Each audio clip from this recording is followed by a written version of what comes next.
It's that time of year. I can smell it already. The beans, greens, potatoes, tomatoes, and of course, you name it, the turkey. But spreading love and joy can quickly turn stressful, especially with rising food prices, making the holidays almost unaffordable. Let's bring in lifestyle expert and cookbook author Lora McLaughlin Peterson. Thank you for joining me, Laura. This is a pleasure. All right, so what are some easy hacks to help folks save some money on their Thanksgiving dinner this year? Well, I think the biggest one first of all, thank you for having me. The good news is that the frozen turkey price is down. Fresh turkey prices are up. So the first thing you can do is start with the frozen turkey. And if you're getting one of the bigger guys, you're going to want to get it today and stick it in your refrigerator. So that is my biggest hack. Go with the frozen turkey and stick it in the fridge today so it's ready to cook when it comes Thursday. The other good news is the sides are a little cheaper this year, but obviously potatoes are the biggie. They are very affordable this year. I would go big on the sides, the mac and cheese, the potatoes, the veggies. The savings are still there. And then I think I would just ease up if you like ham. Again, you mentioned the beef just now. That's probably not your best choice for this meal this year. Go with the frozen turkey. All right, I want to talk about the sides. Your no-peel mashed potato recipe, that went viral on Instagram. Can you give me a little secret? How do you actually make it? Well, it's super easy. Do a russet potato or a Yukon Gold. I prefer the Yukon Gold. Boil them with the skin on.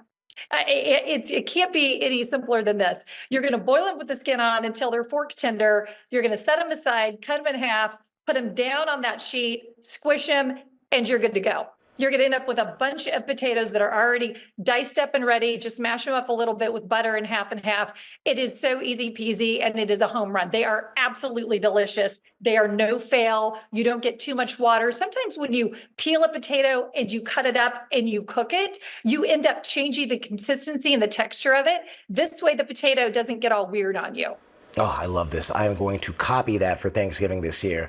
All right, so looking through your new cookbook, congratulations, by the way, which recipe means the most to you? I'm going to say the mashed potato hack you just mentioned. That was I'm a big fan of learning how to do things faster and cheaper and better.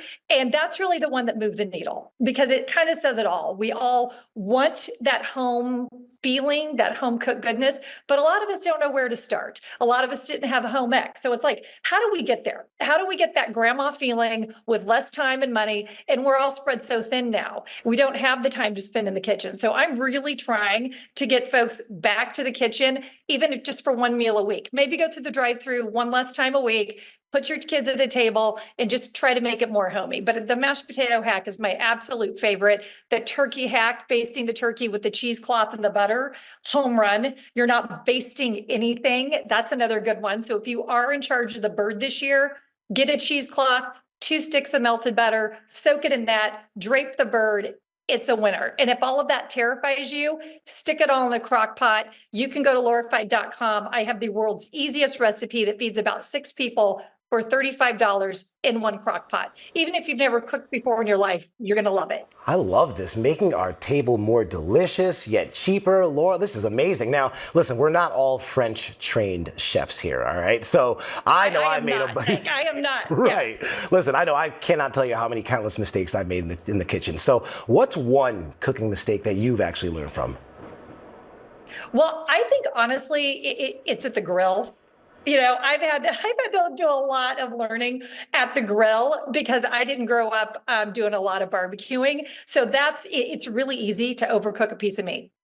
That's my biggest, and that's the biggest hit to the piggy bank as well. So that's very daunting. You do not want to overcook any meat, whether that's chicken, whether you're doing a protein like a fish or a beef. They're also price high right now. You just really want to make sure you're nailing those. So I've spent a lot of time, a lot of research, and honestly, my husband is really, really good at barbecuing. I've been taking a lot of notes, and you know what? It just takes time and energy. The grill is a special thing. It's a special, where I'm not smoking the bird on my own yet, but I'm going to get there. You're getting there. We're going to have a hack for that at some point. Yeah. Listen, when you start to get that smoked turkey, call me. I'm going to come over and do a little taste test for you. Thank you so much, Laura. Always a pleasure having you on.